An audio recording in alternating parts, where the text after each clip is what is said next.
Hi everyone, welcome to our channel. Now let's continue with the paragraph writing.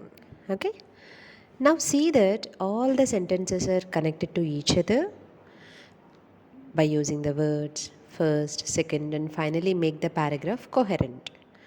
Finally, you should check your paragraph for mistakes and correct them. ఓకేనా. So ఏం చేయాలి, ఇప్పుడు మనం 3 సెంటెన్సెస్గా divide చేసుకున్నాము, 3 different type of writing ఉంటుంది అని చెప్పాం కదా.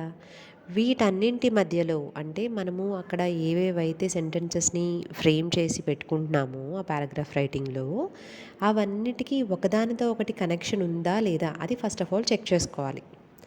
లేదు అనుకుంటే it's not a correct way of paragraph writing. Okay, it's not a good paragraph now. Then use the words first, second and finally make the paragraph coherent. తర్వాత ఏంటి, ఫైనల్గా ఒక కోహెరెంట్ ఫార్మ్ ఆఫ్ పారాగ్రాఫ్ని మనం ఫ్రేమ్ చేయాలి. Finally you should check your paragraph for mistakes and correct them. తర్వాత ఏం చేస్తావు, అక్కడ ఏవేమైనా మిస్టేక్స్ ఉన్నాయా, లేదంటే వాటిని ఎలా కరెక్ట్ చేయాలి, ఇలాగా ఒక్కసారి మళ్ళీ రివైజ్ చేసుకోవాలన్నమాట నువ్వు రాసిన పారాగ్రాఫ్ని. స్పెల్లింగ్ ఎర్రర్స్ చూడాలి, గ్రామటికల్ మిస్టేక్స్ చూడాలి, వీటన్నింటినీ కరెక్ట్ చేసుకోవాలి. ఓకేనా. If there are any, you may consult a dictionary for an appropriate use of a word. లేదు, నీకు ఒక వర్డ్ అది కాకుండా వేరేది ఏదైనా అక్కడ ఆ పర్టికులర్ ప్లేస్లో పెడితే బాగుంటుంది అనుకుంటే నువ్వు డిక్షనరీ హెల్ప్ కూడా తీసుకోవచ్చు.